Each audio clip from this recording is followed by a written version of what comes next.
The things people do at a microphone always make me laugh. It's a hot mic now, and I'm going to stand up here and say personal things to somebody else. Hi, I'm Karen Shoemaker, director of Larksong Writers Place. Thank you guys for coming tonight. I've been looking forward to this ever since Brad and Michael said yes to joining us. I think it's going to be a wonderful evening. Brad has been one of our volunteers, and I've heard a lot of his poems, and they are beautiful. And I read Michael's books, which he has for sale. And be sure to listen to him when he tells you how you can get them, because it's a really wonderful book. But I just wanted to welcome you to Larksong. Rex Walton will be our MC this evening and tell you more about our readers. And I just wanted to talk about Larksong for a second. And I should know something exactly what I should say, but I can't remember right now, other than those of you who are getting ready for NaNoWriMo, which is National Novel Writing Month in November, where you're going to write a whole novel in November. It's possible. I've done it twice, neither of which are published, but they're finished, so that's something. But anyway, for NaNoWriMo, we are offering a class on how to structure a novel on October 30th. So it's a 2-hour how to structure a novel. I mean, if you sign up for NaNoWriMo, what are you going to do? Well, come find out. And it's free to members and $25 if you're not a member, so you might as well just become a member. So we have that coming up. And then the next big event is we have First Friday with Nancy Welch. We have an online reading with Nancy Welch, which is fabulous. She's a great writer and a good friend of mine. So look for our online readings coming up. But and then third Thursday next month is the Warrior Writers. One of them is here tonight, and I'm really looking forward to that. That group has been working together for how many years, Dean? Many years. They've been working together for many years. 8 to 10 years. Yeah. Well, I've been, they have presenters are lucky enough to come, and I've done a number of times, and I see some people out here who've also been a part of that. It's a great group to work with. So they're going to do open mic next third Thursday, so come back for that. And then we have our annual holiday speed writing and reading party coming up on December 9th. This is an online experience. It's not just an event, it's an experience where we have 5 readers and 4 workshop leaders and 90 minutes of readings, workshops, and it's fast-paced and a lot of fun. So you can sign up for that. It's free online. We are also, okay, Dick, I'm going to say it out loud. I'm going to say it in public. We're going to have a watch party here. So if you want to come here and watch and be involved in the workshops and listen, then come sign up for that and come here and join us for a watch party where we will also have treats. We'll have lunch together and celebrate after. We'll have a real holiday party. So come December 9th. Larksong. It's not yet on our website because there are some people here who just can't seem to get everything done all at the same time. So anyway, it's not up there, but it's going to be there soon. So join us for that. And tonight, I just want to say, is brought to you by Humanities Nebraska. I want to say that about 6 times because I forgot the other 6 times, and they've been so generous with their support. So this is brought to you by Humanities Nebraska. And I have some forms that I'm going to pass around that Humanities would like you to fill out. So if you'd take a few minutes to fill them out when I hand them to you, etc. And now I'm going to hand this over to Rex Walton, who is your MC for the evening. Thank you for coming.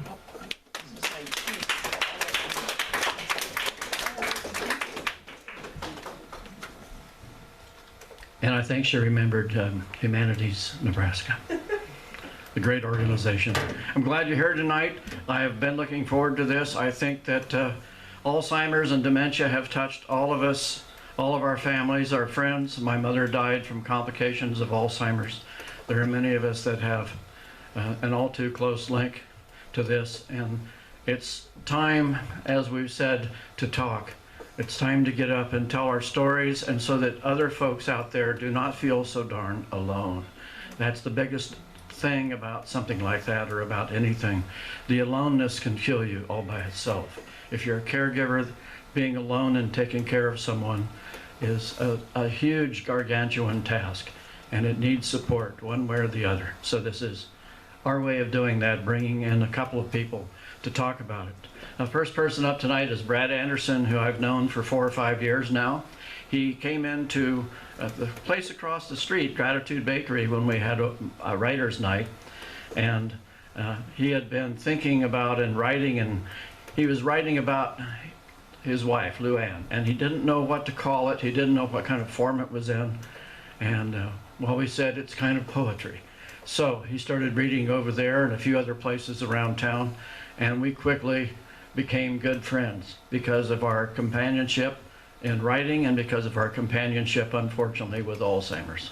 And so with that, Brad has been moving all around the country, speaking to events regionally and nationally for Alzheimer's, and has done a really wonderful thing with that. He's been giving back as much as he can, and one more time tonight. So without further ado, Brad.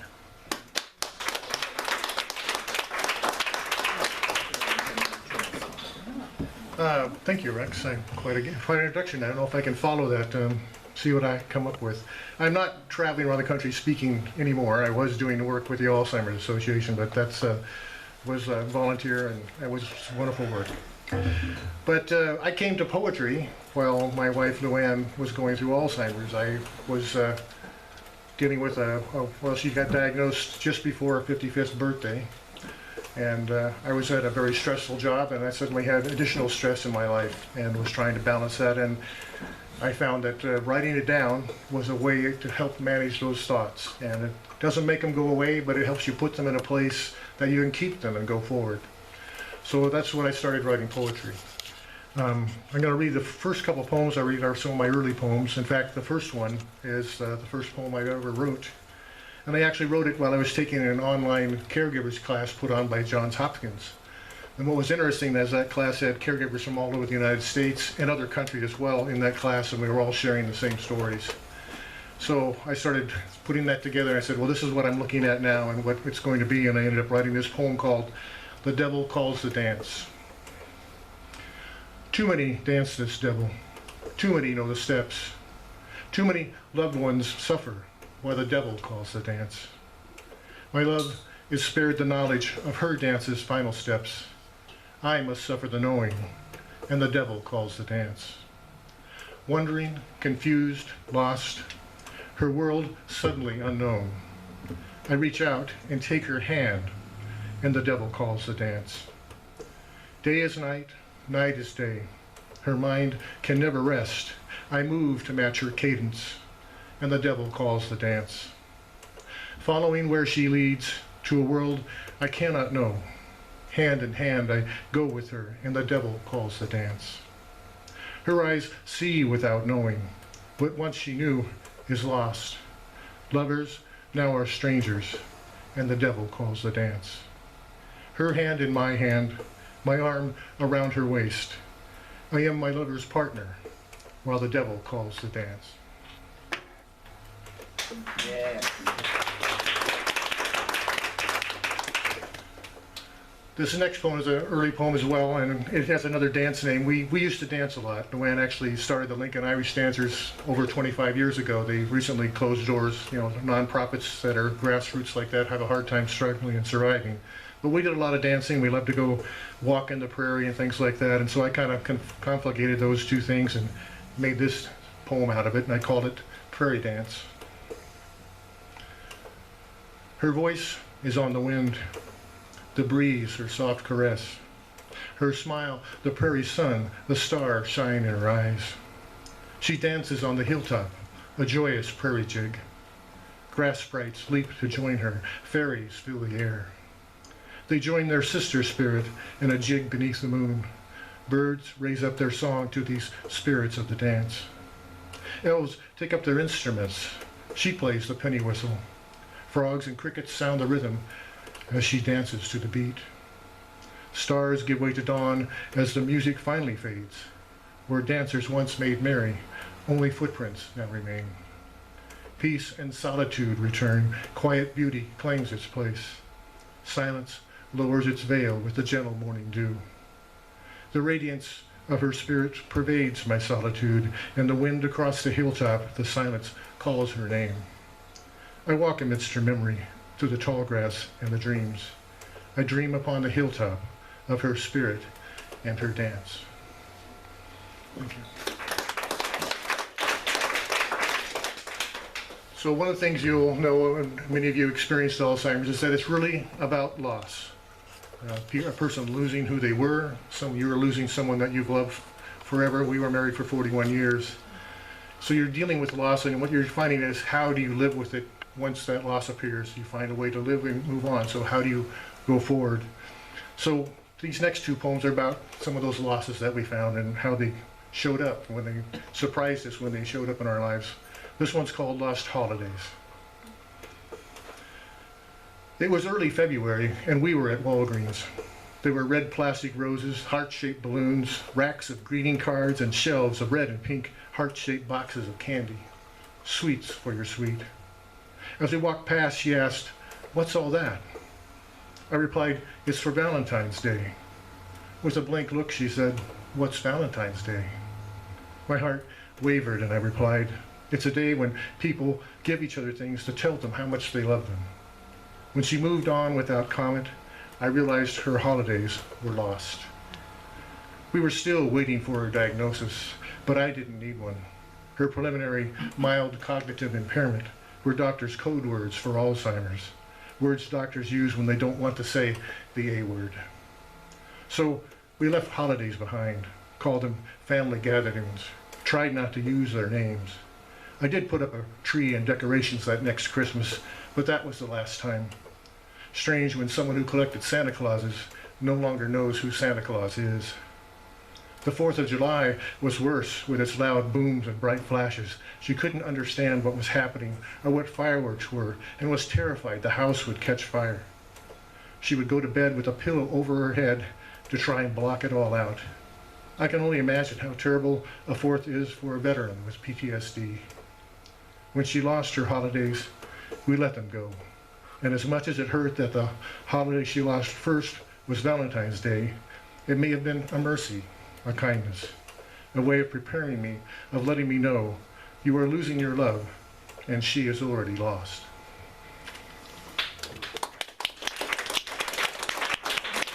Thank you. And here's another one of those losses that showed up one day, kind of surprised us. And it's called Hail, My Love, Hail. You could feel it building, the tense calm in the air. It was one of those summer evenings, and a dry line had formed up, moving through the state, running southwest to northeast. Thunderstorms were likely. It had been a good evening for her, but like most evenings now, she was tired and ready for bed by 9 o'clock. It was her dementia. Her brain had to work so hard to understand things, to follow what was happening. Words lost their meaning, particularly nouns or the names of things. I could say, "Look at that cardinal," but unless you could see it, she wouldn't know what I was talking about. When we talked with others, she would usually grow silent. She couldn't follow what we were saying and would tell me later, "I thought everyone was speaking a foreign language." This evening was a good evening. After dinner, I did household chores while she sat down to listen to music and play Mahjong on her iPad. Watching TV was no longer an option. It would drain her trying to follow things. But somehow she could play Mahjong on the iPad. I think it was the visual nature of the game, matching the colorful tiles. It was one of the stranger things about her dementia. By 9 o'clock, she was tired and headed upstairs to bed about the same time a thunderstorm rolled in. I like thunderstorms, so I went out on the front porch to watch. When it started to rain, the tension the air held released, the sound of rain washing it away, filling the air with calm. The rain felt harder and harder, and suddenly the sky seemed to lighten. Then it started to hail, nickel and dime hail, pounding the roof like 1,000 hammers. That's when I heard her, running down the stairs hollering, "There's something hitting the house, there's something hitting the house." When she got to the front door and looked out, I told her, "It's hailing." She looked confused, so I picked up a hailstone and showed it to her. She asked, "What is it?" I said, "It's hail, it's rain that's frozen hard." She said, "That's amazing. I've never seen that before. What's it called again?" I said, "Hail, my love, hail."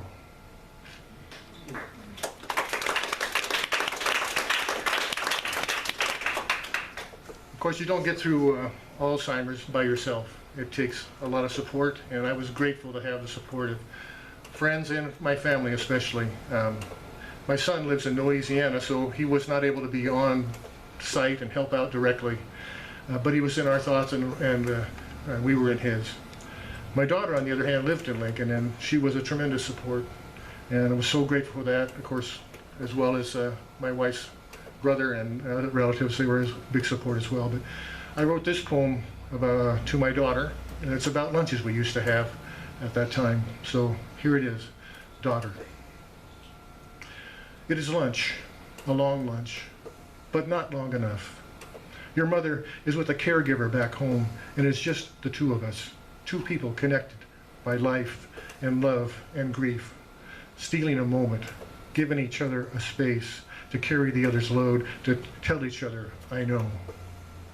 How did my imperfect parenting create the woman you became? How did the child I'd held become the woman who holds me now? You are a gift of your mother's making. I am grateful you are here. You will soon be a mother yourself, and you are here. You are hurting as much as me, and you are here. You are losing the parents you knew, and you are here. You put it all away. Your mother's failing memory, your father's breaking heart, you put it all away to be here. After lunch, we sit in the car outside your office, talking, being, breathing. Those lunchtime talks were like daybreak on a still pond, a moment of calm before the chaos, two people holding and being held, listening and sharing, hurting and caring, being for each other. The workday intrudes, and we share a parting hug, a knowing embrace only you can give, and you walk away back to your office. I drive away back to mine, still feeling your embrace, taking our lunchtime respite with me, back to working and caring and caregiving. A little easier now, daughter, a little easier because of you.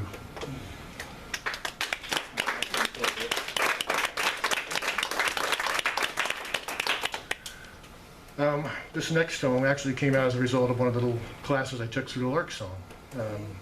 A wonderful poet, instructor, teacher out of Florida, Terry Yeomans, had lots of exercises in this workshop.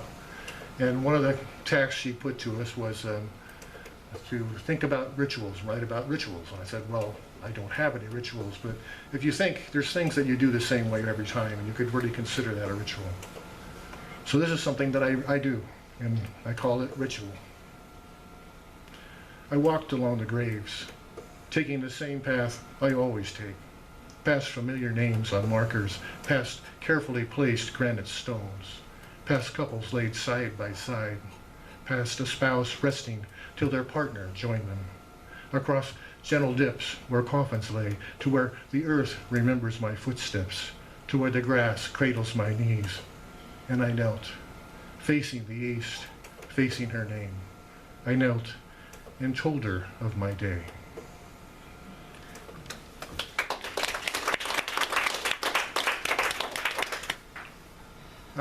Many of you may know that I was lucky enough to have this wonderful article written earlier this year by Ryan Hoffman with the Flatwater Free Press, and it really got some legs. It showed up in probably a half dozen papers across the state, including the Journal-Star, showed up on the front page, which was a shock to me. But he did a great job writing the article. I think the interview lasted 2 hours, and he condensed that down into a wonderful story. So I turned the tables, and about a week later I wrote a poem about the interview. So I sat at the table, my grandfather's old oak table. I tried to imagine how many conversations that table had heard, how many times it was the fly on the wall, or rather the literal table in the room, always there, always listening.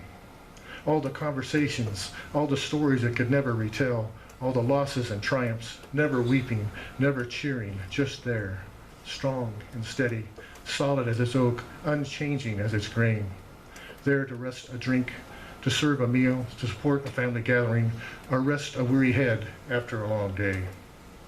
So we were at the table, and I am being interviewed. I am telling our story. No, I'm telling my story of her illness. It is a story of how I survived the illness she would not. The table sits mute, bearing witness, unable to correct my errors or offer insight on its own. I wonder what it would say about the times I was less than I could have been, the times she was there alone, or the times I was there alone, those late nights after she had gone to bed. It is all there in the grain, in the wood, the things I remember and the things I don't want to. The reporter records our conversation, asks questions, and notes the recording time for each. It's to help him find them later, to help him remember. The table listens as I rest my elbows on its grain and tell my story of her illness. The grain seems to deepen as I talk. The hard surface seems to soften, as if to say, I am here. Rest your elbows on me. I am here.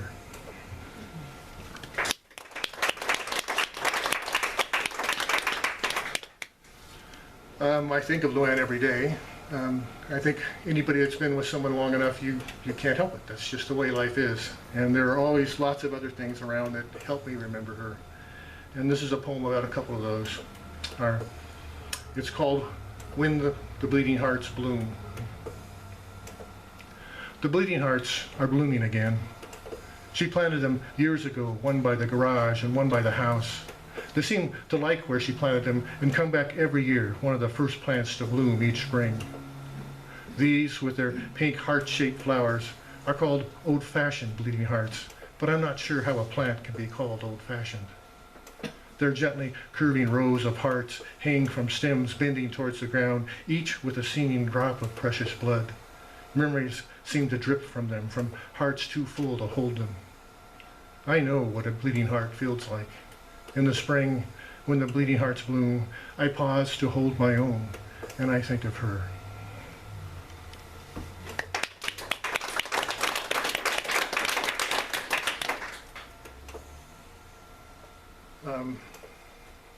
This next poem is the only poem that LuAnne ever heard.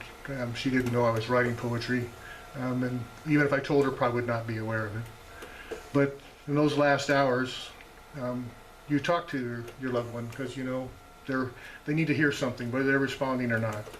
So I recited this poem to her that I'd written a few months before, and I originally wrote it about her, but when I recited it, I wrote it to her, so I would say you instead of her. So I'm going to read that way to you now. It's called There. I went to the prairie, but I found you not there. So I hiked on the hilltop and walked through the woods. I strolled round the pond and by the old shed. The tall grass had seen you, but now you had gone.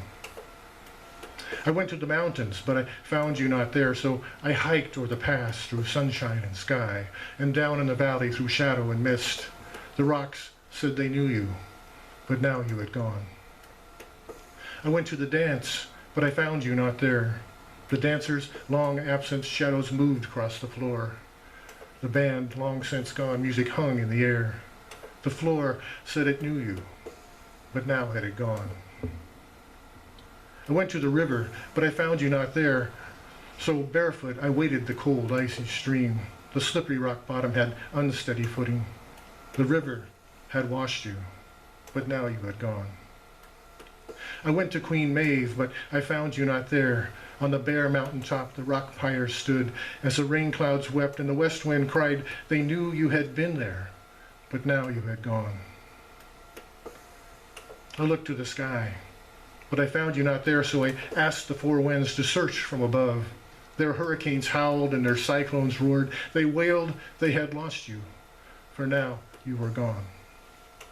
Then I felt in my chest the warmth of your presence. So I looked in my heart, and I found you still there. Our heart long remembers what a mind may forget. My heart keeps you still, and there you'll remain.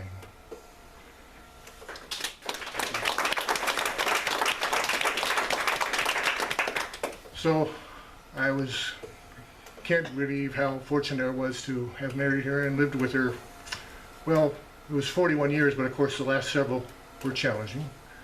But we were married for 41 years. We got married at 19. She was actually my high school sweetheart. So I'm so grateful for that in the years we had. So I have much to rejoice about. So this poem is simply called Rejoice. Water moistens the grave marker and puddles across its surface. The earth drinks deep of the rain, and my soul searches for her presence. It is only earth and stone, and bronze and ash. It is not her, it is only the memory of her. The vessel that carried her, consumed by fire, unbinding a spirit that was already free. Let the rain fall.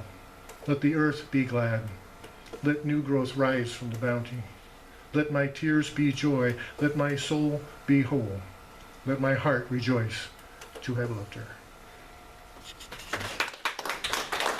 Thank you. That's about the time. I think that's enough for now. Did you want to ask questions now, or do we want to move on? I have to recover. Does anybody else have a question? We're going to have a question time after. We'll bring both Michael and Brad back up to answer questions. But usually I start off with the questions because I'm a question making machine. But I have to admit, I'm just gonna be quiet for a minute. But does anybody else have a question now, or should we wait till Michael is up there at the end? Okay. Well, thank you so much for listening. Thank you. Thank you. Rex to welcome our next reader. Michael? I'm tripping over this, and he said he didn't want it. He doesn't want it? I'll just check to make sure. Michael, you don't need it. I don't see Okay. I kept tripping over it, so. I want to know where he found the bell. Try to make sure you don't trip over the wiring. We can only do so much there. Chicago, in this cute little artsy store. Oh, really? It's just like the one Francine. Everyone heard the bell. It's like it's time to go back to class. I don't know if you had it, something like that when you were in school. We had an electronic bell, but you know, I prefer the real thing. It has much more timbre and much more musicality, even if it does drag you off the playground. So now we're back. I know how you feel about the first half, and I think that will probably continue. Michael has a different approach, but what you need to think about, and we were talking about the approach people take for writing. How do you come up with some kind of a process, and can you even label it a process, or is it something a little bit less than chaos? And I think it starts that way when you're in the middle of a years-long period with Alzheimer's or something like that. It's hard to organize your thoughts for even 5 minutes at a time. So the idea is to write them down one line at a time and save them up, however that works. It may come twice a day or once a week, who knows? And we'll ask questions like that of Brad, and we'll probably also think about asking our next guest. I'll read this.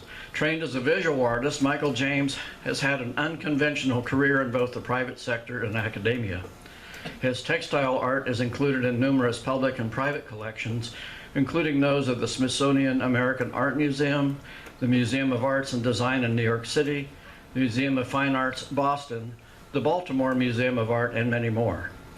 He joined the faculty of the Department of Textiles at the University of Nebraska-Lincoln in 2000, concluding the tenure 20 years later as Professor Emeritus and Chair Emeritus. He is the recipient of 2 Visual Artist Fellowships from the National Endowment for the Arts and an NEA-sponsored USA-France Exchange Fellowship. He lives in Lincoln, where he continues studio and writing practice and helps to sustain connections among a close-knit group of husband caregivers of dementia sufferers. Michael.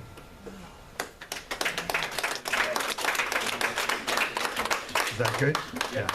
Thank you, Rex. Thank you, Karen, both of you, for inviting me.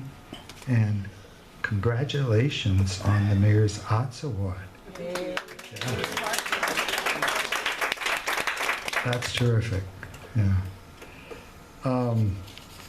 C.S. Lewis, you've heard this, said, the quote appears all the time, "We read to know we're not alone."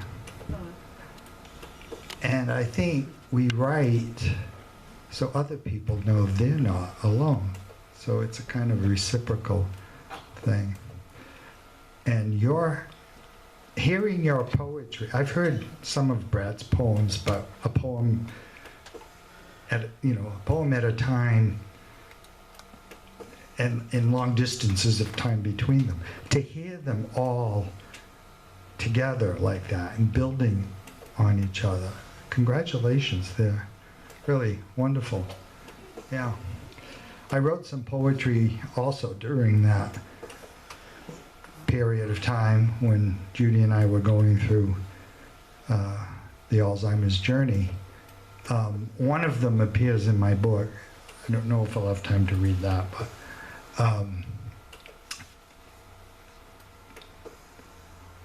but I decided that I didn't want to compete with the great poets who already exist here in Nebraska. I had the foundations for this book sort of ready for me back in early 2016 when a close friend responded to my announcement on the Caring Bridge website. You may have heard of Caring Bridge. It's a kind of app that you use to report on people who are your situation as a caregiver, working, dealing with people who are going through some kind of illness. And it's a way to keep family and friends informed. And while Judy was in the last months of her life, I used Caring Bridge pretty much daily to update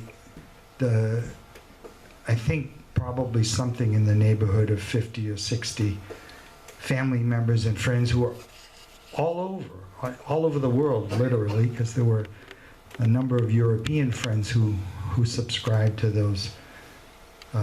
It's sort of like a blog, I guess.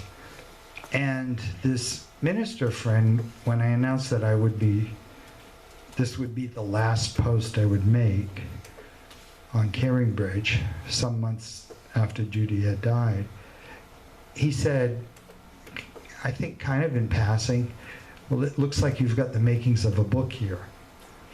And that prompt went sort of in the back of my mind, but it stayed there. And in my last year in my day job as a professor at UNL, I started thinking about this. Well, I could hear him saying, you've got the makings of a book here. And I was looking at the wonderful opportunity that retirement would provide to actually have time to do this. And so I started thinking about writing this book. And the end of January 2020 came and I was fully retired. And then 6 weeks later, the pandemic. And so then there wasn't an excuse because the time was abundant. And later that summer of 2020, I started working on Dear Judy, a love story rewritten by Alzheimer's. I'm going to read three shortish sections, one from early in the book, the early stages of our experience, one that's kind of in the middle of the experience, and then one closer to the end, and that isn't actually about Judy, but about the place and the people that she was with in her last months. So this is early. I should explain also that the book has a kind of dual format. There are letters to Judy that open many chapters in which I address her directly, and then the rest is addressed to the reader. And if it seems appropriate and the question comes up, I'll explain how that came about. This part is addressed to the reader. For the first time in nearly 4 decades of marriage, we were earning enough to cover all our needs and more. We were finally able to begin to save for retirement, one of the attractions of the day job offer that had added to its appeal. the day job that brought us here from Massachusetts in 2000. The years of running large credit card balances and hoping always that something would come along so that we could pay them off were behind us. Although I had achieved a respectable level of success as a visual artist and writer with a couple of books to my credit, and she'd successfully co-launched a retail business that had a faithful clientele and was meeting payroll and paying her bills on time, those years back east were always conditioned by financial stresses. Though proximity to our families and their emotional support and encouragement helped, that could sometimes act as an irritant. I recall my mother-in-law saying within earshot more than once, "Someday when Michael has a real job," an ego-bruising affirmation that she didn't take artistic enterprise, at least my artistic enterprise, seriously. The irony there was that when the real job came along, it turned out to be half a continent away, which meant that our need for financial and career security would ultimately take Judy from her hometown and leave her widowed mother alone. "We'll come back often," she reassured her. We kept that promise, though there was a second irony in our putting such a great distance between us just as Flo entered her 80s. She would outlive her daughter. When Judy sold her business ahead of our move, she'd already made the decision to enroll in the Textile Design Master's Degree program. For her, the opportunity to go to graduate school at that point in life was payback for the many years of long workdays and tight retail margins. The time for serious creative work that had eluded her for so many years was now available, and becoming a graduate teaching assistant in a design program gave her entree to both visual arts studios and the classroom. She shone in both domains. I'm not sure I ever told her how much pride I felt watching her grow into both roles she assumed, that of student and that of university teacher. She learned quickly and had a natural gift for generously transferring to others the knowledge and skills she'd acquired. The fact that I was on the faculty in the department in which she was working toward her degree meant that I knew both the territory and the personnel that populated it, and I could see how easily both the faculty and the other students related to her, how comfortable they were around her. Most had no trouble confiding in her because she was a good listener. She gave them her full attention and was never judgmental. Those are good qualities to have in just about any situation, and especially in a small, close-knit academic department.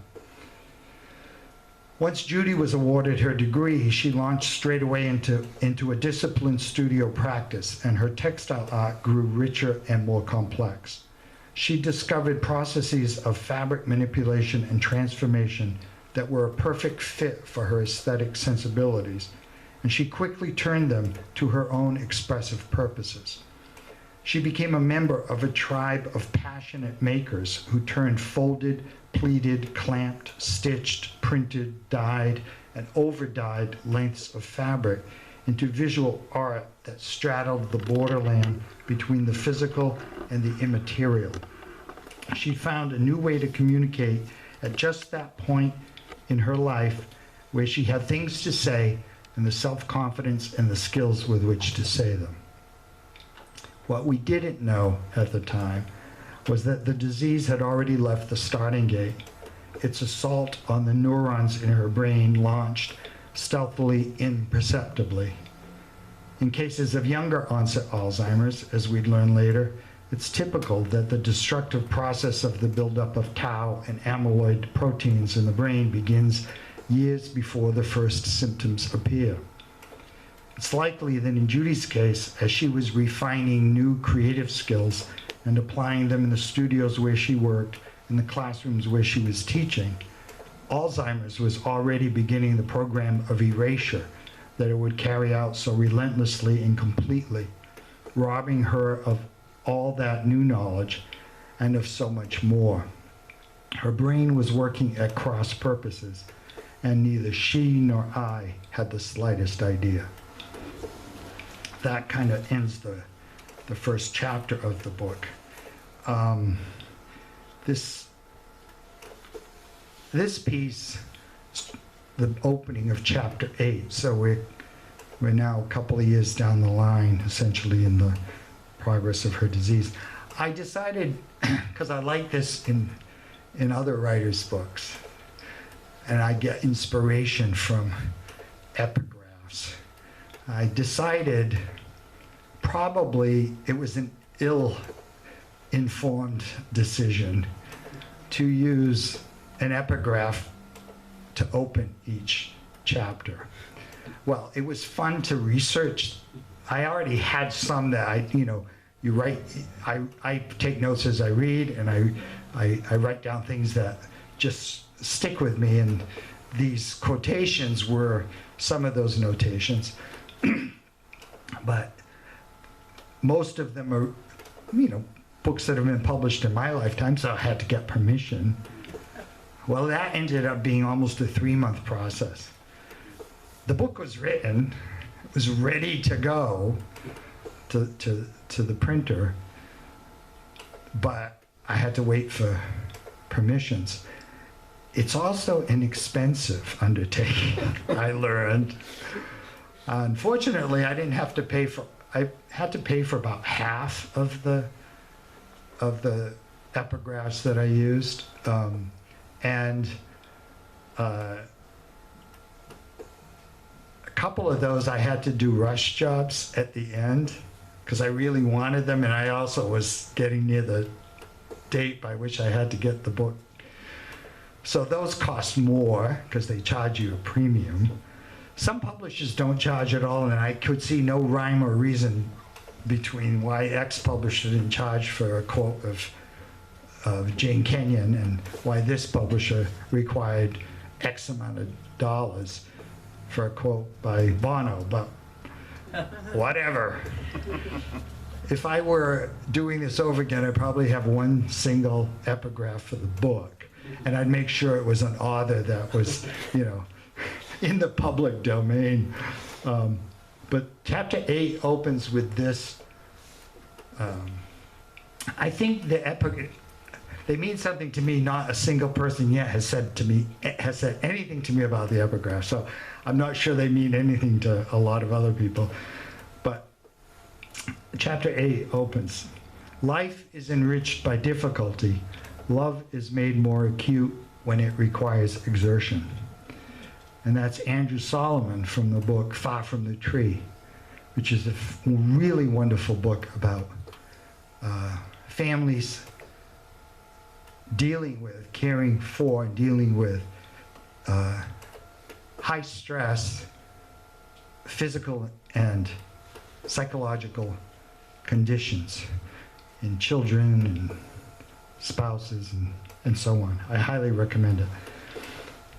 Dear Judy, learning to live with Alzheimer's was learning to cope with everything it brought into our lives and everything it took from them.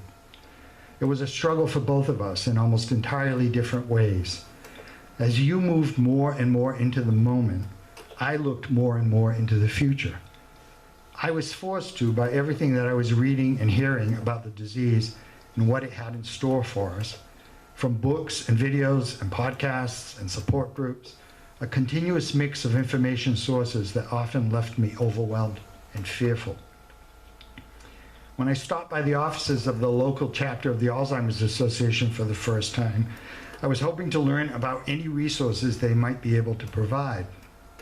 I was hoping to, after introducing myself to Christy, the friendly receptionist who greeted me, I explained how and why we'd been prompted to seek your diagnosis, as well as the outcome of having opened that can of worms.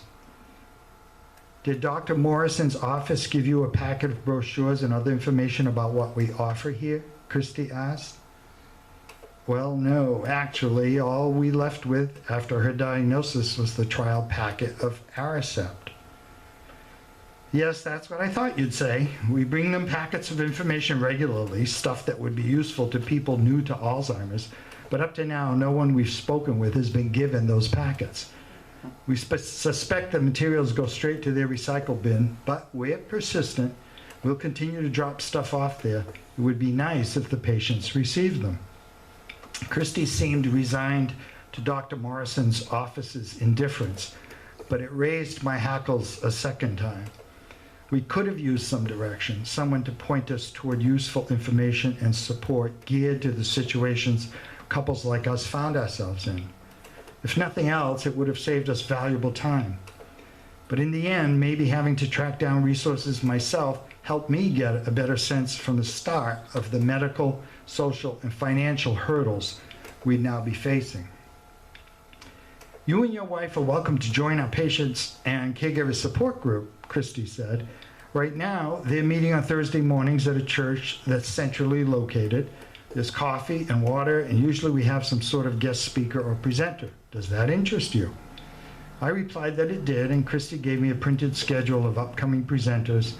I broached the subject with you later that day.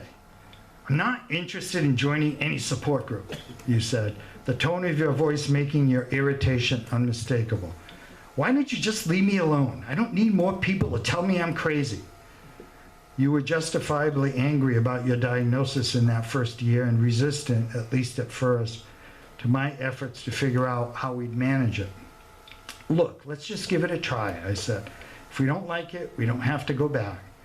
I just think it's worth... I don't need any help. I just want this to go away, you yelled.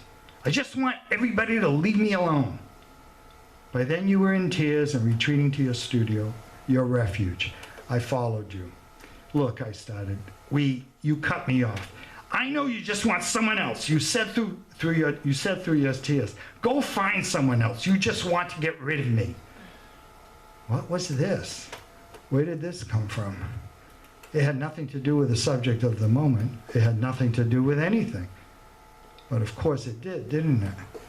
In those first couple of years, your fear of abandonment would resurface every now and then, usually whenever we were having a disagreement about something. The disagreement didn't have to have anything to do with our actual relationship. I might show some impatience with you over some garden variety household issue, and suddenly you'd raise the alarm. You just want to get rid of me. You just want me out of your life. I think for you, that was a real fear, and it was never too far below the surface. I'd reassure you, I'd calm you down, that fear would go into remission. Then weeks later, I'd say something in the wrong way or show some impatience, and you'd explode again. I understand where that was coming from, and I know that you knew that it wasn't going to happen. I was never going to leave you. It broke my heart, really, to see how the disease could make you feel so vulnerable, even desperate. Sweetie, I love you, I'd say each time, wrapping my arms around you. I'm not interested in anyone else. I'm interested in you. I'm here to help you. I just want what's best for you. You're just going to have to trust me on that. I later learned, once I went into therapy in the last couple of years of the journey, what that was. It's got a name. It's the Othello syndrome, and it's not uncommon among dementia patients to, have these, fantasies, I guess, of being abandoned, of being cheated on, etc. And that was a recurring thing to a point, and then eventually it stopped and disappeared. Once Judy was in full-time memory care, our lives changed considerably, obviously. Although I was still her primary caregiver, even though she had other caregivers. We had other caregivers to really provide a lot of support.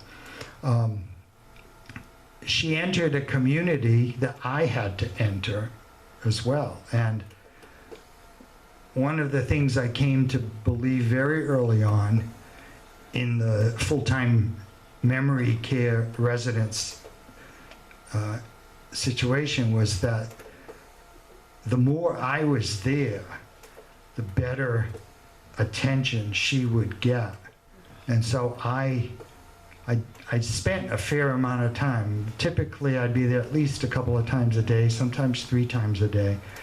A couple of times a week, I'd have lunch there, at table with her and other residents.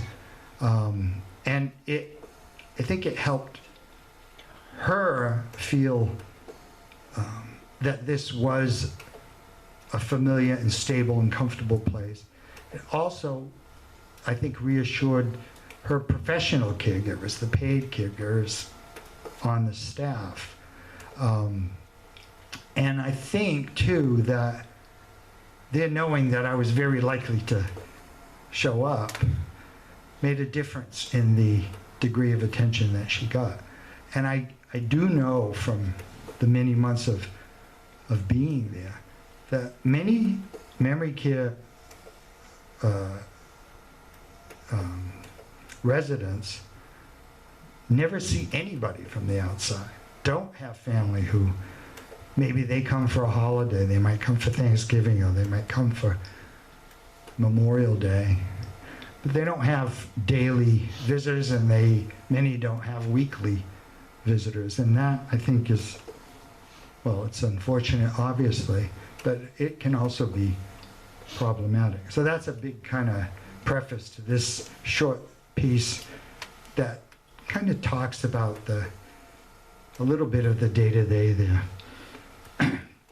Some of the full-time female residents at Northside, and I didn't explain earlier that I gave all the businesses and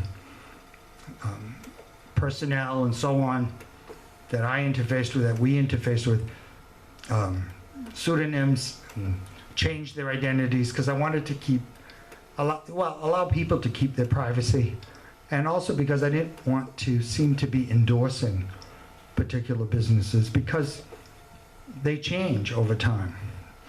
New leadership in an organization can change its entire mission often. And so nothing is quite as described, although I tried to stay faithful to the personalities and certainly factual about the actual care that they offered and our response to it. Some of the full-time female residents at Northside took to her quickly, and she to them. They were all much older than Judy, and she might have reminded them of daughters of their own, or other younger family members, or maybe themselves a decade or two earlier. Judy was unfailingly kind and gentle in their regard, and vice versa. We slowly picked up details of their lives, from stories they shared whose factual basis I couldn't always determine, or from members of Northside staff, or from relatives who visited regularly or infrequently. I made it a point to have lunch with Judy there at least once or twice a week, and that helped me to get to know who was who among the residents as well as among the staff. If eventually she'd be living there permanently, I wanted both of us to feel comfortable and accepted. She did go for a couple of months of day services, and that's kind of before she started 24/7. I arrived earlier than usual to pick her up one January afternoon during that first month of day services. She was in the activities room, and one of the staff had a pop music trivia quiz in progress. While these types of games were beyond some of the residents' capacities, for some they unlocked caches of arcane knowledge that could be surprising and sometimes downright hilarious. Judy seemed keen to stay in the game, so I retreated to the outer perimeter of the group where a friendly and petite octogenarian named Vera was watching the goings-on, her bemused and skeptical expressions alternating as a function of the answers being voiced by the game's participants. "How are you doing today, Vera?" I asked. "I'm well, thank you," she replied without looking up. "You're not interested in playing the trivia game?" "I'm not one for popular music," she answered flatly.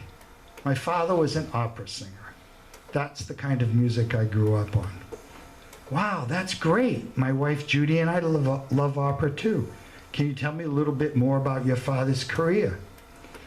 Vera proceeded to sketch out a rough chronicle of her Italian baritone father's early years singing minor roles in European opera houses before coming to the States just before the Second World War, a wife and 3 teenagers in tow, Vera being the oldest. According to her, they eventually settled in Kansas City, where he patched together a living as a soloist with church and community choruses and as a private voice teacher. She'd met her husband in Missouri, and they'd eventually landed in Nebraska. She never left. Sounds as if you've had a very interesting life, I said. I've had a good life, she agreed, and now they're all gone. It's just me. We never had kids of our own. I started to empathize, but before I could finish, she interrupted. Who's your favorite baritone? She asked. Well, I've had quite a few, I answered. We heard Cheryl Milnes at the Met a couple of times. He had a terrific voice. And we heard John Shirley Quirk once with the Tanglewood Festival Chorus in the Boston Symphony. That was memorable. But I think my favorite baritone was, and I drew a blank. He was in the very first Met production we ever saw, Rigoletto. And I heard him in other roles on Met live radio broadcasts. Oh, his name just won't come to me. I rubbed my temples, hoping to coax the singer's name out of hiding. Darn, I just can't think of the baritone's name. Through her reminiscences of her father and her own life, Vera had kept her eyes on the trivia game group. Now she turned to look at me, paused, and after a few long seconds, during which I continued trying to come up with Cornell McNeil's name, she said cleverly, well, you've come to the right place. And that's a true story. It kind of reflects one of the peculiarities about Alzheimer's and related diseases, because the sufferer can sometimes find themselves again for 2 minutes or 5 minutes. It's never for very long, but suddenly the person you knew is there again, and it's unnerving for the caregiver, because you have this sort of flashback to what was, and it's also a little bit of you feel hopeful, like, oh man, maybe this is a good sign. And of course, it doesn't last, and it's very fleeting and momentary. But there are several places in the book where that happens. So I guess that's kind of what I had to say. So next.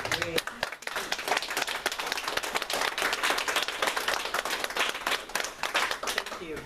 We're going to move some chairs up for them to sit down, and we can ask questions of them.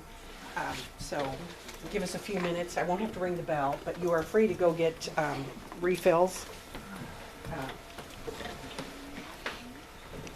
Is this yours or is this Brad? That's mine. Oh, thank you. That's your chair, too, I guess.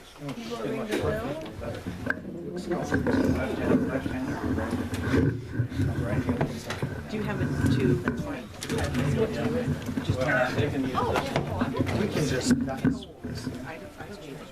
It's good. You think they can hear it? No, but I'm saying they can say the question, and go to the PA, and then we'll go over the video. Oh, sure. Yeah. You're on. Picking on me. Bless his heart. No. Yeah. That's good. Swing it back. Oh, yeah. Yeah. She's feeling it. She's grateful. But it's Just to go to find you here. I just pushed a button and I changed the channel. I thought I was just turning it on. We'll find out. just, well, she came, that package I printed. Guess I gotta go turn it up over there. It was a hard door. Stand in front of the And I said, she goes, oh, it's something for my granddaughter's baby. Testing 1, 2. Great, she's 23. You passed the test. That's right. I don't think I've seen her over there. Testing 3, 4. It's her daughter's, it's her daughter's daughter.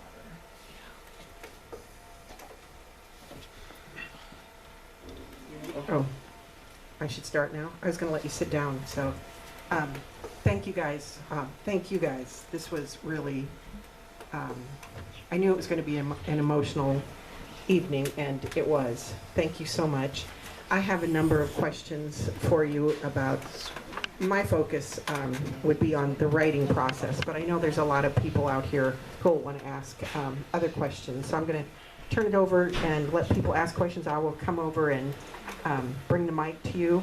This is on Facebook, and we are recording it, so I want to get your questions on the mic. So anyone have a question for either or both of the readers?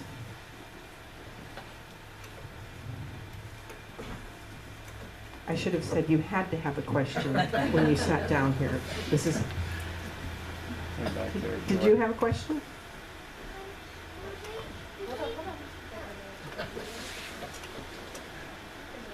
Did they actually happen? She wants to know, did these stories actually happen? Yeah, yes, they did. Yes. Go ahead.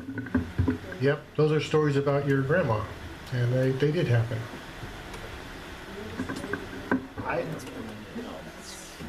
This connects to this because it's your granddaughter asking me this, and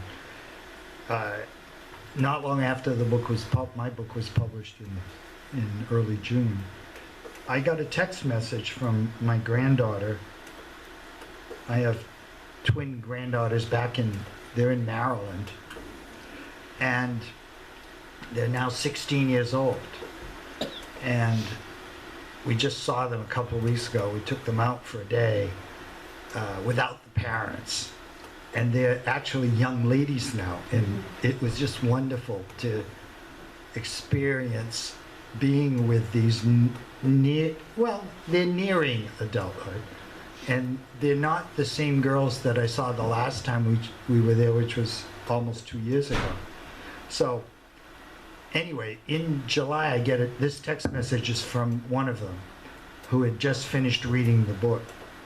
And she said, "Hey, Papa, how are you doing? I just read your new book. I'd like to say, Papa, I loved reading it. Everything you wrote, from all the positive times to negative times you and Nana went through, was beautiful to hear, as it was heartbreaking to hear, and now I fully understand what Nana went through. I'm so happy that she had the utmost care from you and all the places and people she stayed with. As a young kid, if you were to tell me all the things Nana had went through, I would have never understood it. But reading this at 16 not only makes me miss her a lot, jogging through all our memories, wishing I could have seen her again, not knowing that one Christmas would be the last. It really does make me happy that she had you and all these wonderful people in her life. Nana really had a special, beautiful spark, a kind soul. I wish she could have lived her full life as she deserved, but life moves in ways that sometimes we don't expect, and that's all right. It was beautifully written, Papa, and I'm really happy I read it." Right? I was like, that made, well, it made the whole effort. If nobody else read the book, that is enough, Exactly. you know? Yeah. Yes. And two weeks ago when we were with them, I said to I've remarried, and I said to Linda, when we picked them up on Saturday morning, we were taking them into Baltimore for the day. You sitting back with Fran, I'll sit in front with Claire. So that way there could be two conversations going, and the two sisters wouldn't have each other to kind of like, you know, support each other. And on the way into Baltimore, I said to Claire, I said, you know, that text you sent me, I said, I read it had done a book signing the week before in Rhode Island, and I read it there. It was the first time I did it at a book signing. I said, I read your text at the book signing. She said, you did? I said, yeah. I said, everybody just thinks it's so well written. I said, you really should think more about writing. Try to put the seed in her head. She's actually very much a STEM person, and she's, you know, straight A student. I don't know what she'll do, but she's, you know, she's smart, and she's steady. And anyway, this was priceless. So I had to add that. Truly. Way to put the A in STEM, so it's give her some steam. Yeah. Thank you. That was a really good question. Thank you. Shoshana. Can you describe, both of you, how, or the moment that you knew that writing was how you were going to help yourself heal? That was one avenue that was probably going to work for you, how you became writers out of grief? Well, sure. After LuAnne was diagnosed and we embraced it, I mean, what choice do you have? You have to just find your way through it. I was asked by the local president of the local chapter of the Alzheimer's Association to give talks for the United Way and Chad campaigns. And I'd never done that. They just wanted someone to talk briefly about Alzheimer's. Well, I kind of was struggling with how to even describe it to myself. How would I describe it to somebody else? So I started writing them out. And the poems didn't come at first. They came a little bit later. But I'd write down this talk and I'd kind of walk around the house and talk to myself about it to try and get this little 5-10 minute talk done. So I kind of built on that, and once I started writing poems, the first time I've been giving talks for maybe a year in Lincoln, I believe it was. So these are people that were used to hearing about chronic illnesses and of all kinds, not just Alzheimer's. And I decided to end it with that poem, Devil Calls the Dance.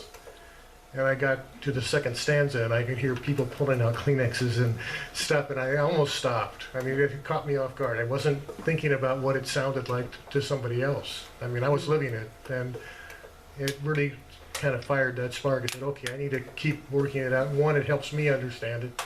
It helps me put those thoughts in a place where I can carry them and go forward with them. So it really helped calm me. It was like, writing it was like having conversations with myself. Therapy was beyond my price range, so I had to be my own therapist, and writing worked out well for me. I actually had my visual art as a crutch, I guess you could call it, and I kept that work going. I had no choice because as a faculty member, I did creative work versus research, but you had to do one or the other. It was mandatory with the job of being a faculty member. And so I had sustained my studio practice through the disease, and in the process of trying to kind of synthesize everything that we were experiencing, I started working through my feelings about our experience in my studio work. And in 2015, had an exhibition that ran for 8 or 9 months at the Quilt Museum that comprised works that all were my responses to our experience. And in the process of creating those, a lot of my thinking got kind of sided off into a tributary that was written. And I wrote some poems to go along with specific quilts in the exhibition.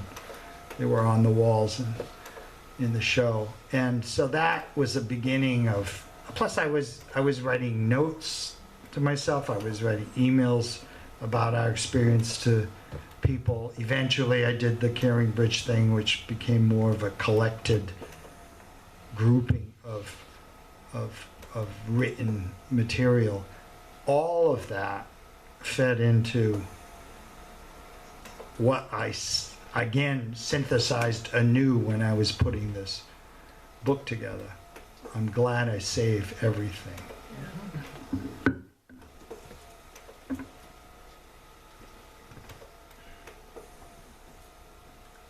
You both have been so wonderfully open about your experience, and that's just comforting to hear people talk with such openness. But I know that in my writing there are places where I say I'm not going there.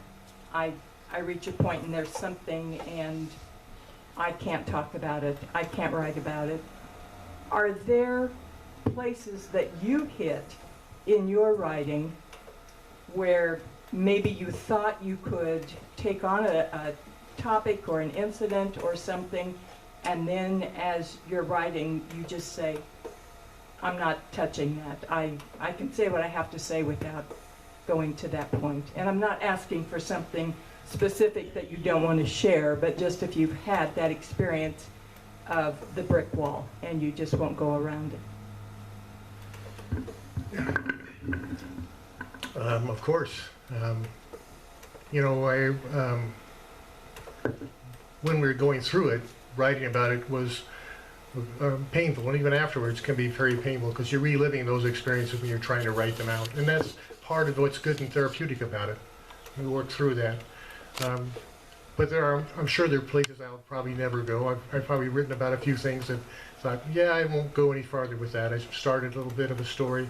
A lot of times when I go visit her, the last 2 years she was placed in a nursing home in Omaha because she had real strong behavior issues.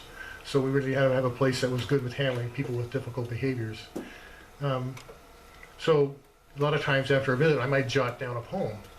And I looked back at some of those recently, and I go like, wow, that's almost like a little journal entry. They're more like thought bites, just kind of what happened that day. And if you elaborate on that, you go back, you have to live that experience. That can be painful. I actually kind of stopped writing for a little while because it was just too much. Because when you're writing something that's real and sincere like that, you're reliving it as you're writing it. And I know there's places I probably won't go. I mean, I'll just have to see what happens. I've tried a couple times at couple different things that happened, and I just kind of left it alone. I think that's normal. At about almost a year into the writing process, so I'm talking about spring 2021, I shelved this book for about 5 months, and for two reasons. Well, for one reason, I was finding as I went to my study each day to work on another 2-3 pages that I was still so emotionally invested in it. I would tear up. I'd reread something I wrote and I'd tear up. I'd leave my study at 5 or 5:30 to go watch the news with Linda, and I'd be down for the evening. And she started noticing this as well, and she made a remark in passing one night that was like a light went on, and I thought, I've got to shelve this. Whether I ever come back to it, I don't know, but I'm putting it away. And it took me all of that summer and into the beginning of fall to finally figure out how I could start to see the book as more objectively, how I could see it as a writing project and less as autobiographical rehash of this sad, tragic experience. And once I was able to reorient myself, I started back into it, and I didn't have that heavy emotional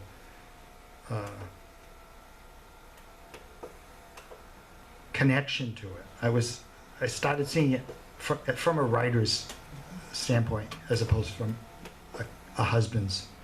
a widowed husband's standpoint.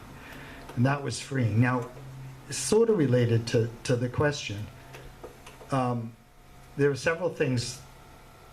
The first couple of drafts of the book, I avoided sex until my second reader, Sarah Disbrow, who worked for many years with the University of Nebraska Press and who I paid to provide what turned out to be fairly substantive editing, said to me, "You guys were married for 43 years. Sex doesn't enter into this. That doesn't seem right."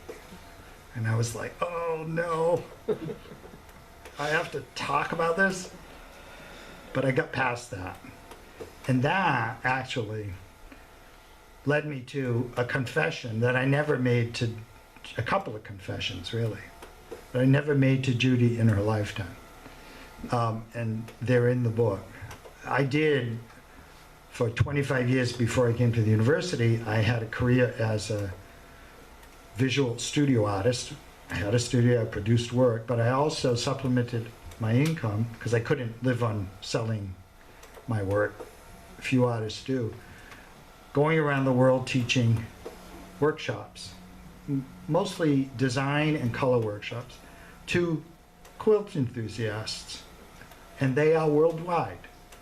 So I got some great traveling done at other people's expense. It was wonderful. And I'd go off sometimes for a month, sometimes for up to 6 weeks. On the longer trips, like a 6-week trip, my wife Judy and my son Trevor would often come and join me for a couple of weeks. Sometimes they'd be there for the whole thing if it was in the summertime. But often I traveled alone. And I was working with 99% female audiences. Workshops with women, lectures to women, organized by women. That was the milieu in which I operated. And a couple of times I came close to compromising our marriage in the opportunities that were there in those situations. But fortunately, I pulled back each time, thank goodness. And I decided at one point in the book that I had to address those things, because in the book I was making a point to Judy about trusting me and about the trust that we had built our relationship on. So I told those two stories. And I thought, man, this is going to go out in the world. My son's going to read this? Holy moly. Well, I told my son ahead of time that this was in the book, and his response was, "Oh, Dad, we all have that experience." Which is, yeah, when you think about it, probably true, both for men and for women, So, anyway, that was sort of a kind of absolution, I guess. You said you had a writing question. I'm interested in what one of your questions. Several of the questions have covered it, but I Okay. think one of the things, because you're answering them in various ways, one of the things that I'm curious about, in both cases, you deal with the stories of your wife's illness you leave their dignity intact. In all your stories and your poems, the dignity is still intact. I've read your book, and I've listened to a lot of Brad's poems and read them, and I admire that greatly. And I imagine that was difficult at times, because there's those brick walls that you can't go past. There was those kinds of memories that you might have skipped over. And eventually I'm going to get to a question on this. I'm thinking of this as a writer. A lot of what you've been talking about, and it's been the subject around writing about Alzheimer's, is there's this help for others. And I'm curious about what is one thing that kept you going? Was one place where these tragic stories really brought you joy, that made you want to keep moving? Because writing does that even when it's hard. And I'm just curious, in your position, was there places where it was you wrote that and found, maybe it's peace that I'm thinking of? I think for me, in the context of the book, I write a lot about our past life. I write about how we met and the first years of our marriage and that stuff, kind of revisiting all that stuff and seeing it still in my mind's eye was really comforting. And so that's kind of my answer to that. I think for me, I had such a hard time organizing my thoughts. I was just a lot of stress, and I found that writing them down, as I mentioned earlier, was really cathartic for me. It helped me put them in place, and I felt calmer afterwards. And I'd be struggling to try and describe someone. It's like, how do you describe someone what love is? I mean, look up a definition of that. You really can't define that. So how do you describe a disease that can be so many things and impact you in so many ways? So all I could think of was, all I could do is tell stories about what happened to us, and maybe people could relate to that story and say, oh yeah, I've seen something like that, or I could see how that would happen. And when I found I was able to write something down, like something that happened, like when the hailstorm, for instance, I mean, that was so memorable, and that really happened. That's not a made-up story. That's what happened. And being able to write that down and then share that with someone, help people understand, really, it's not just forgetting your keys, it's forgetting everything. I mean, and when I mentioned that she lost the meaning of nouns, that's true. I could say bird or cardinal, and she wouldn't know what that meant unless she could see a red cardinal sitting out there outside the window, because the word itself didn't carry the meaning that we would normally associate with a noun. And you have to learn how to deal with it. So writing about those things, I found, gave me comfort, kind of calmed me. As much as it could be painful to write about some of them, it was also put them in a place that I could then manage them and go forward with them. Good. I think in your granddaughter's question, we could really see another side of the importance of your writing, that you wrote a love song to the future, that you've created something that will change the future, your family, but all families. So I see that in the that's a product of what you've done, is to write this to the future. Any other questions? I'm going to go with this young man over here first, and then I'll come back to you. So, in both your cases, you're writing about something that's very profound and personal, and it's grief-stricken, and working through all of that. And you've made these poems, and you've made this book. Do you have plans to write about anything else?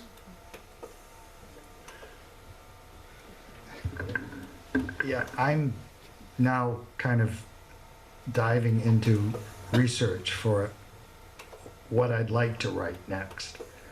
And it's a personal story because it connects to my ancestors, in particular my Irish great-great-grandmother, who was born in 1841 in Roscommon, Ireland, and who died in 1924. And it's a story that will be set in the New England that I grew up in, the textile mill town tenement neighborhood that I grew up in, and that she had lived in before my parents were even, and that their parents had lived in, and that they had lived in, and so on. Right now I'm kind of like trying to figure out how, because I don't see this as this kind of nonfiction. I see it more likely as a fictional story, but I'm doing that reading right now and searching, and now I've figured out that I'm going to have to go to Ireland probably next year. Oh, so darn. yeah, oh darn. Yeah, well, yes, I write about lots of things. I will say when I started writing, it seemed like every time I'd try and write a poem, it always ended up being about LuAnne in some way. And it took a long time to get past that. But I think, I remember at Gratitude Cafe, when we have our readings there, we'd sit sometime to talk about it afterward, and they just tell me, you've got to write your way through it. There's no way you can't just stop. You have something to say. So I just kept writing them. You do get past it after a certain point, and you kind of find other things to write. And what you get into is a writing community. And if you get involved with the community here in Lincoln, it's an amazing group of writers that you'll come up with.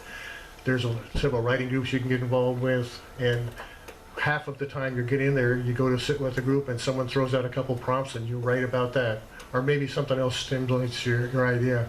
I went to a poetry conference, a retreat, a couple weeks ago in Norfolk for 3 days. And on the way up, I saw a bald eagle standing in a furrowed field.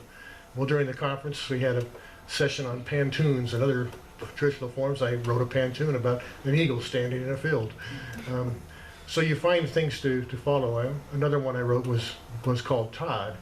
It's about a frog that had been living in front of my daughter's house in their flower bed for the past couple summers. I think maybe he's moved on. We're not sure. Didn't see him this last year? Okay. But Todd had a good life. He ate lots of butterflies. It was a good life. So, I find a lot of joy in writing about that. I've written about my father sitting at his workbench in the music store working on a clarinet, because it was such a vivid memory for me as a youngster. By hand and gluing it with the resin, and then he'd play it. What really floored me is when he'd pick it up and play a scale on it. I didn't know he could play a clarinet, but he had to do that because he was working on that instrument. So in order to know that he'd done the work right, he had to play a scale on it. So I wrote a poem talking about me sitting there on a Saturday morning watching him work and how he played that clarinet. He actually played cornet, or I said trumpet because it ran too much, but in the army bands where he played. So I write about all kinds. I wrote about the table that sits in my room. It's my grandfather's table. So there's lots of things to write about. I think I have 150 plus poems I've written, and you only heard 10 of them tonight. And I'm putting together a chapbook of about 21 poems that are on that same theme of Alzheimer's. And we'll see if I can find some place to get that published. We'll figure that out. And as you know, it's the kind of thing you read, and I said, do I want to read that again or not? Because it's very emotional, and like in the response to the clearing, it's not that they weren't good poems, it's like, yeah, I like that, but I don't think I'll go there again. So we'll see what happens. Keep out on the door. Yeah, I wrote about as you leave, there's a one called Right Place. I wrote just about the right place here. Yeah, I was going to say that Brad's a dedicated member of our open right groups, and he's a prolific writer. I'll take one more question. Emmett had his hand up, so let's.